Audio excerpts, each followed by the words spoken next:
ETF index mutual funds నేర్చుకుని stock మార్కెట్లో రాణించాలనుకుంటున్నారా? వెంటనే ఈ నెంబర్కి కాల్ చేయండి.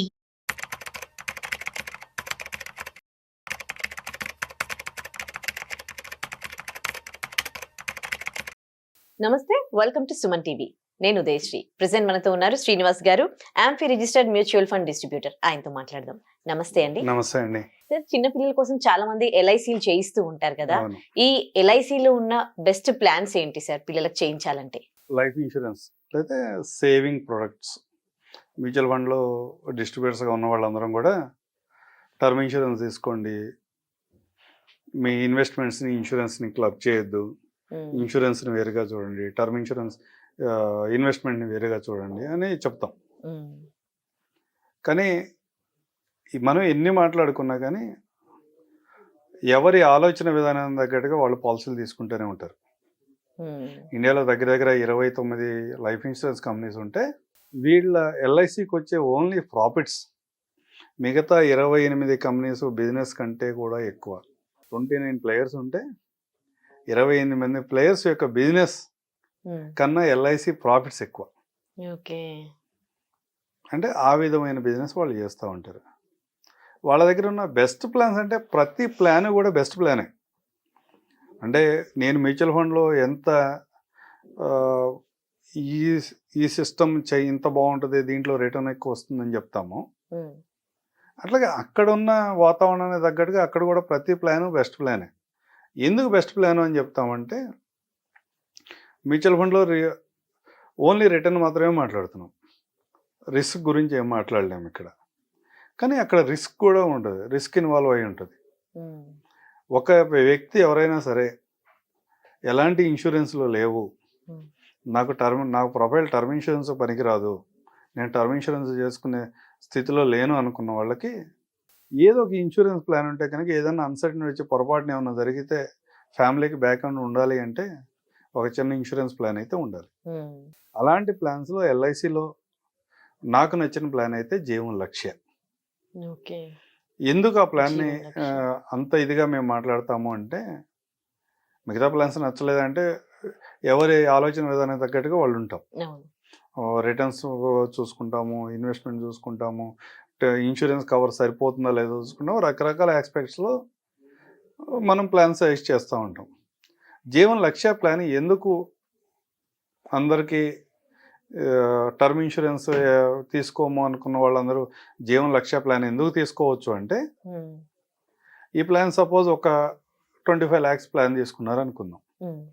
ఈ ప్లాన్ మొత్తం కూడా మా ఎంటైర్ టర్మ్ అంతా కూడా 25 సంవత్సరాల్లో అయిపోతుంది మ్యాక్సిమం టర్మ్.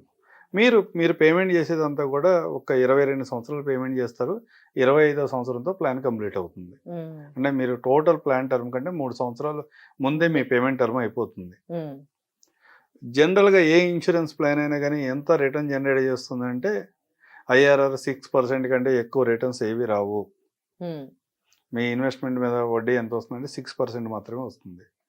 దాంట్లో ట్యాక్స్ ఫ్రీ రేట్ ఉంటుంది కాబట్టి ఇదంతా కూడా ఒక 1% ఎక్స్ట్రా యాడ్ చేసుకోవచ్చు.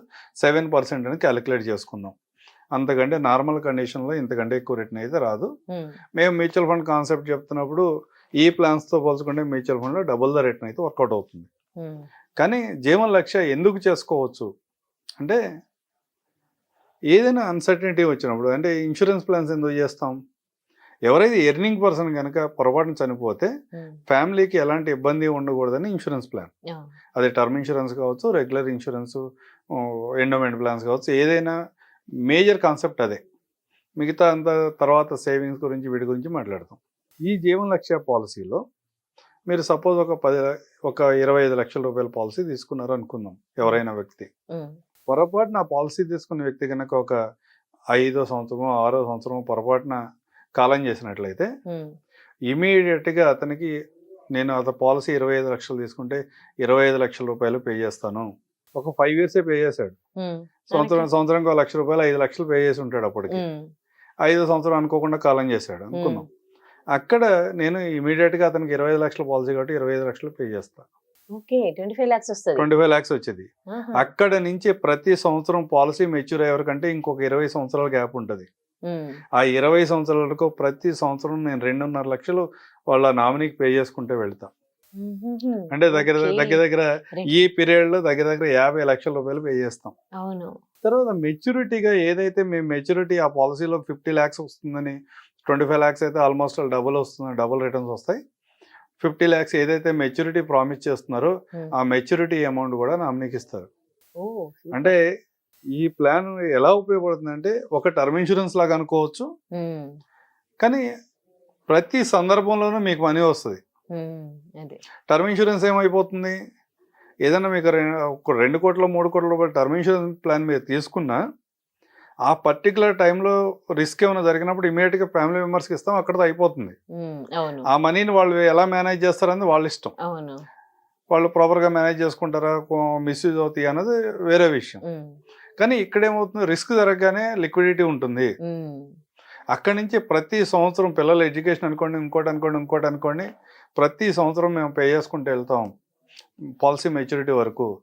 పాలసీ మెచ్యూరిటీ కూడా మళ్ళీ పే చేస్తాం. ఇదే కండిషన్లో 5 సంవత్సరాల్లో అతను 5 లక్షలు పే చేసి ఉంటే పొరపాటున కనుక ఒక 5వ సంవత్సరం అతను కాలం చేసినట్లయితే 1,25,00,000 రూపాయలు ఇస్తున్నాం మొత్తం ఈ ఈ పాలసీ పీరియడ్లో. మీరు అతను ఫస్ట్ 5 సంవత్సరాల్లో పాలసీ పే చేస్తున్నాడు, 6వ సంవత్సరం రిస్క్ జరిగిన దగ్గర నుంచి పాలసీ ప్రీమియం కూడా తీసుకోదు, అది కూడా ఎల్ఐసిని పే చేసుకుంటుంది. ఎంటైర్ ఈ పీరియడ్లో వచ్చే మీకు ప్రతి రూపాయి కూడా ట్యాక్స్ ఫ్రీ, ఎక్కడ ట్యాక్స్ కూడా పే చేయాల్సిన అవసరం లేదు. కానీ ఎవరికి పడితే వాళ్ళకి ఇస్తారా అంటే అట్లా ఇవ్వం. కొన్ని గైడ్ లైన్స్ ఉంటే వాళ్ళు ప్రాపర్ డిగ్రీ ఉండాలి, లేకపోతే ఒక మంచి కంపెనీలో వర్క్ చేస్తున్నట్లుగా ఉండాలి. ఎవరైనా ఇన్వెస్ట్ చేయొచ్చా? ఎవరైనా ఇన్వెస్ట్మెంట్ చేయడానికి లేదు. అంటే ఏదైనా ఒక మంచి ప్రొఫైల్ ఉన్న వాళ్ళకి మాత్రమే ఇవ్వగలుగుతాం. అంటే ఎవరైనా ఒక కార్పొరేట్స్లో వర్క్ చేస్తున్నారు, లేదా బిజినెస్లో ఒక రీజనబుల్ ఒక 10 lakhs per annum ఇన్కమ్ ఉంది, లేదా ఫిమేల్లో కూడా అయితే కనుక క్వాలిఫికేషన్ ఉన్నా కానీ వాళ్ళు ఎక్కడైనా ఒక రిప్యూటెడ్ కంపెనీలో వర్క్ చేస్తున్నారు అన్నప్పుడు ఆ పాలసీలు ఇస్తాం అనమాట. అలాంటి పాలసీ అంటే ఈ ఇన్వెస్ట్మెంట్స్, మ్యూచువల్ ఫండ్స్, ఈ రిస్క్, వాలటిలిటీ, మార్కెట్ ఇవన్నీ నాకు వద్దు అనుకున్న వాళ్ళు అలాంటి ప్లాన్ కనుక చూస్ చేసుకున్నట్టయితే ఒక టర్మ్ ఇన్సూరెన్స్ లాగా ఉపయోగపడుతుంది. ప్రతి సందర్భంలో కూడా మీకు ప్రతి సంవత్సరం మంత్లీ ఇయర్లీ ఇన్కమ్స్ వస్తూ ఉంటాయి, మెచ్యూరిటీ కూడా ఇస్తారు. అంతా బాగుంటే వీళ్ళే చూసుకుంటారు. ఏదైనా అన్సర్టనిటీ జరిగినప్పుడు ఈ పాలసీస్లో కూడా క్లైమ్స్ ఎన్ని వస్తాయి అంటే లెస్ దెన్ 1%. 1,00,000 పాలసీలు చేస్తే 100 పాలసీలు కూడా క్లైమ్స్ రాకపోవచ్చు. అలాంటి సందర్భంలో ఎవరికన్నా అట్లా పొరపాటున అలా జరిగినప్పుడు మాత్రం ఈ పాలసీలో వచ్చే రిటర్న్ని మనం చెప్పే ఐఆర్ఆర్లు, ఎక్స్ఐఆర్ఆర్లు, సిఐజిఆర్లు ఏ రిటర్న్ కూడా కంపేర్ చేయలేము అనమాట. అందువల్ల ఎవరైనా ఇలాంటి నేను ఒక ఇన్సూరెన్స్ ప్లాన్ అయితే తీసుకోవాలి అని ఎవరైనా అనుకున్నట్లయితే ఈ ప్లాన్కి వెళ్తే కూడా చాలా బాగుంటుంది. కండిషన్స్ ఏముండవండి. జనరల్గా ఎక్కడన్నా రీజనబుల్ అంటే 10th ఇంటర్మీడియట్ వరకు మినిమం సర్టిఫైడ్ క్వాలిఫికేషన్ ఉండాలి, ఒక రిప్యూటెడ్ ఆర్గనైజేషన్ ఎక్కడన్నా వర్క్ చేస్తున్నట్టుగా ఉండాలి, లేదా ఏదన్నా బిజినెస్ ఉంటే కనుక రీజనబుల్ ఐటీఆర్ ఉండాలి. ఒక 7 లక్షల నుంచి 10 లక్షల వరకు ఐటీఆర్ ఉంటే ఇస్తాం. థ్యాంక్ యూ సో మచ్ అండి, మాకు జీవన్ లక్ష్య గురించి తెలియజేశారు. థ్యాంక్ యూ అండి.